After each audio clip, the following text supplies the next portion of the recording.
Hi hello friends, ನನ್ನ ಚಾನಲ್ಗೆ ಪ್ರೀತಿಯ ಸ್ವಾಗತ. ಇವತ್ತಿನ ರೆಸಿಪಿ ಕ್ಯಾಪ್ಸಿಕಮ್ ರೈಸ್. ಪ್ಲೀಸ್ ನನ್ನ ಚಾನಲ್ ಇನ್ನೂ ಯಾರು ಸಬ್ಸ್ಕ್ರೈಬ್ ಮಾಡ್ಕೊಂಡಿಲ್ಲ, ಪ್ಲೀಸ್ ಸಬ್ಸ್ಕ್ರೈಬ್ ಮಾಡಿಕೊಂಡು ವಿಡಿಯೋಸ್ ನೋಡಿ. ವಿಡಿಯೋಸ್ ಇಷ್ಟ ಆದರೆ ಲೈಕ್ ಮಾಡಿ ಫ್ರೆಂಡ್ಸ್. ಮಾರ್ನಿಂಗು ಬ್ರೇಕ್ಫಾಸ್ಟ್ಗೆ ತುಂಬ ಟೇಸ್ಟಿಯಾಗಿರುತ್ತೆ. ಈಗ ಮಕ್ಕಳ ಸ್ಕೂಲ್ ಸ್ಟಾರ್ಟ್ ಆಗಿದೆ ಅಲ್ವಾ, ಸೊ ಹಾಗಾಗಿ ತುಂಬ ವೆರೈಟೀಸು ಮಾಡ್ತಿರ್ಬೇಕಾಗುತ್ತೆ. ಸೊ ಹೇಗೆ ಮಾಡೋದು ಅಂತ ಹೇಳಿ ನೋಡೋಣ. ನಾನಿಲ್ಲಿ ಒಂದು ಬಾಣಲಿ ಬಿಸಿಗೆ ಇಟ್ಕೊಂಡು 3 ಸ್ಪೂನ್ ಆಯಿಲ್ ಸೇರಿಸ್ಕೊಂಡಿದ್ದೀನಿ. ಹಾಗೆ ಸ್ವಲ್ಪ ಸಾಸಿವೆ, 1 ಸ್ಪೂನು ಕಡಲೆಬೇಳೆನ ಸೇರಿಸ್ಕೊತಾ ಇದ್ದೀನಿ. ವರ್ಕಿಂಗ್ ವುಮೆನ್ಸ್ಗಂತೂ ತುಂಬ ಅಂದರೆ ತುಂಬ ಬೇಗ ಆಗುತ್ತೆ. ಬ್ಯಾಚುಲರ್ಸು ಸಹ ಈಸಿಯಾಗಿ ಮಾಡ್ಕೋಬಹುದು.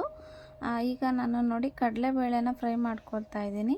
ನಿಮಗೆ ಕಡಲೆ ಬೀಜ ಬೇಕಂದ್ರೂ ಸೇರಿಸ್ಕೊಳ್ಳಿ. ನಾನು ಕಡಲೆ ಬೀಜ ಸ್ಕಿಪ್ ಮಾಡಿದ್ದೀನಿ.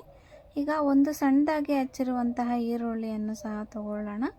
ಕರಿಬೇವನ್ನು ಸಹ ತೊಗೊಂಡಿದ್ದೀನಿ. ಸ್ವಲ್ಪ ಗೋಲ್ಡನ್ ಕಲರ್ ಬರೋ ತನಕ ಫ್ರೈ ಮಾಡ್ಕೊಳ್ಳೋಣ. ನೋಡಿ, ನಾನಿಲ್ಲಿ 2 ಕ್ಯಾಪ್ಸಿಕಮ್ನ ತೊಗೊಂಡಿದ್ದೀನಿ. ಅಂದರೆ ನಾನು 2 ಇಲ್ಲ 3 ಜನ ಟಿಫನ್ ಮಾಡ್ಬೋದು, ಸೊ ಅಷ್ಟೇ ಮಾಡ್ತಿರೋದು. ಅದಕ್ಕಾಗಿ ನಾನು 2 ಕ್ಯಾಪ್ಸಿಕಮ್ ತೊಗೊಂಡಿದ್ದೀನಿ. ರಿಯಲಿ ತುಂಬ ಟೇಸ್ಟಿಯಾಗಿರುತ್ತೆ ಫ್ರೆಂಡ್ಸ್, ಖಂಡಿತ ಟ್ರೈ ಮಾಡಿ ನೀವು ಸಹ. ಈಗ ಶುಂಠಿ ಬೆಳ್ಳುಳ್ಳಿ ಪೇಸ್ಟನ್ನು ಸಹ ಸೇರಿಸ್ತಾ ಇದ್ದೀನಿ. 1 ಸ್ಪೂನ್ ಶುಂಠಿ ಬೆಳ್ಳುಳ್ಳಿ ಪೇಸ್ಟನ್ನು ತೊಗೊಂಡಿದ್ದೀನಿ. ಇದ್ರ ಜೊತೆಗೆ ಆಲೂಗಡ್ಡೆ ಇದ್ರೂ ತೊಗೋಬೋದು, ಬಟ್ ಆಲೂಗಡ್ಡೆ ನಾನು ತೊಗೊಂಡಿಲ್ಲ. ಓನ್ಲಿ ಕ್ಯಾಪ್ಸಿಕಮ್ಮಲ್ಲಿ ಅಷ್ಟೇ ಮಾಡ್ತಿರುವಂತಹದ್ದು. ಈಗ ನಾನು ರುಚಿಗೆ ತಕ್ಕಷ್ಟು ಉಪ್ಪನ್ನು ತೊಗೊಂಡಿದ್ದೀನಿ. ಅಂದರೆ 1 ಸ್ಪೂನ್ ಉಪ್ಪನ್ನು ಸೇರಿಸ್ತಾ ಇದ್ದೀನಿ. ರೈಸ್ಗೂ ಸಹ ನಾವು ಉಪ್ಪು ಹಾಕಿರ್ತೀವಿ, ಸೊ ನೋಡಿಕೊಂಡು ಉಪ್ಪನ್ನು ತೊಗೊಳ್ಳಿ. ಸೊ ನೋಡಿ, ಸ್ವಲ್ಪ ಕಲರ್ ಚೇಂಜ್ ಆಗೋ ತನಕ ಫ್ರೈ ಮಾಡ್ಕೊಳ್ಳೋಣ. ಈಗ ನಾವು ಸ್ಪೈಸಸನ್ನು ಸೇರಿಸ್ತಾ ಇದ್ದೀವಿ. ನಾನು ಚಿಲ್ಲಿ ಪೌಡರು 1/2 ಸ್ಪೂನ್ ತೊಗೊಂಡಿದ್ದೀನಿ. ಹಾಗೆ ಗರಂ ಮಸಾಲ ಅದನ್ನು ಸಹ 1/2 ಸ್ಪೂನಷ್ಟು ತೊಗೊಂಡಿದ್ದೀನಿ. ತುಂಬ ಕಡಿಮೆ ಸಮಯದಲ್ಲೂ ಮಾಡ್ಕೋಬಹುದು ಈ ರೆಸಿಪಿನ. ಈಗ ನಾನು ಅರಿಶಿನ 1/4 ಸ್ಪೂನು ತೊಗೊಂಡಿದ್ದೀನಿ.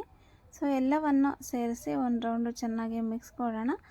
ಯಾವಾಗಲೂ ಹೇಳ್ತಿರ್ತೀನಿ, ಸ್ವಲ್ಪ ಹಸಿ ಸ್ಮೆಲ್ ಹೋಗೋ ತನಕ ಫ್ರೈ ಮಾಡಬೇಕು ಅಂತ ಹೇಳಿ. ಸೊ ಯಾವುದೇ ಅಡುಗೆ ಆಗಲಿ ನಾವು ಇಷ್ಟಪಟ್ಟು ಮಾಡಿದ್ರಿಂದ ತುಂಬ ಟೇಸ್ಟಿ ಇರುತ್ತೆ. ಸೊ ನಾವು ಯಾವ ರೀತಿ ಮಾಡ್ತೀವಿ ಅದರ ಮೇಲೆ ಡಿಪೆಂಡ್ ಇರುತ್ತೆ ಅಡುಗೆ ಟೇಸ್ಟು. ಸೊ ನನಗೆ ತುಂಬ ಇಷ್ಟ ಅಡುಗೆ ಮಾಡೋದು ಅಂತ ಅಂದರೆ. ಸೊ ನೋಡಿ, ಈಗ ಸ್ವಲ್ಪ ಹಸಿ ಸ್ಮೆಲ್ಲೆಲ್ಲ ಹೋಗಿದೆ. ಈಗ ನಾವು ರೈಸನ್ನು ಸೇರಿಸ್ಕೊಳ್ಳೋಣ. ನಾನು ಫಸ್ಟೇ ರೆಡಿ ಮಾಡಿ ಇಟ್ಕೊಂಡಿದ್ದೆ ರೈಸು. ಈಗ ರೈಸನ್ನು ತೊಗೊಳ್ತಾ ಇದ್ದೀನಿ. ಸ್ವಲ್ಪ ಕಡಿಮೆ ಉರಿ ಇಟ್ಕೊಂಡೆ ರೈಸನ್ನು ತೊಗೊಳ್ಳಿ. ನಿಮ್ಮ ಮನೆಯಲ್ಲಿ ಯಾವುದು ರೈಸ್ ಇದೆಯೋ ಅದನ್ನೇ ಮಾಡ್ಕೋಬೋದು. ಸೊ ನೀವು ಪಾತ್ರೆಯಲ್ಲಿ ಮಾಡ್ತೀರಾ ಅಂದರೆ ಪಾತ್ರೆಯಲ್ಲೇ ಮಾಡಿಕೊಂಡ್ರೆ ಉದುರಾಗೆ ಆಗುತ್ತೆ. ಸೊ ಆ್ಯಕ್ಚುಲಿ ನಾನು ಯಾವಾಗಲೂ ಜಾಸ್ತಿ ಕುಕ್ಕರಲ್ಲೇ ಮಾಡ್ತಿರ್ತೀನಿ. ಸೊ ಕುಕ್ಕರಲ್ಲೂ ಸಹ ಉದುರಾಗೆ ಆಗುತ್ತೆ. ನಾವು ನೀರು ಸ್ವಲ್ಪ ಕಡಿಮೆ ಇಟ್ಕೊಂಡು ಮಾಡಿಕೊಂಡ್ರೆ ನೋಡಿ ಎಷ್ಟು ಚೆನ್ನಾಗಿ ರೈಸ್ ಆಗಿದೆ ಅಂತ ಹೇಳಿ. ಈಗ ಎಲ್ಲ ಸೇರಿಸಿ ಒಂದು ರೌಂಡು ಚೆನ್ನಾಗಿ ಮಿಕ್ಸ್ ಕೊಡೋಣ. ನೀಟಾಗಿ ರೈಸು ಹೊಂದ್ಕೊಳ್ಳುವ ರೀತಿ ಮಿಕ್ಸ್ ಮಾಡ್ಕೊಳ್ಳಿ, ಯಾಕಂದರೆ ಸ್ಪೈಸಸ್ ಎಲ್ಲ ಚೆನ್ನಾಗಿ ಮಿಕ್ಸ್ ಆಗಬೇಕು. ಸೊ ಕೆಲವರು ಸಾಸ್ ಯೂಸ್ ಮಾಡ್ತಾರೆ. ಆ್ಯಕ್ಚುಲಿ ಎಲ್ಲದಕ್ಕೂ ಸಾಸು ಯೂಸ್ ಮಾಡೋದು ಬೇಡ ಅಂತ ತಿಳ್ಕೊತಿದ್ದೀನಿ ನಾನು. ಈಗ ನಾನು ಕೊತ್ತಂಬರಿ ಸೊಪ್ಪನ್ನು ಸೇರಿಸ್ತಾ ಇದ್ದೀನಿ. ಕೊತ್ತಂಬರಿ ಸೊಪ್ಪನ್ನು ಸೇರಿಸಿ ಒಂದು ರೌಂಡು ಮಿಕ್ಸ್ ಕೊಟ್ಟರೆ ರುಚಿಕರವಾದಂತಹ ಕ್ಯಾಪ್ಸಿಕಮ್ ರೈಸ್ ರೆಡಿ ಆಗುತ್ತೆ.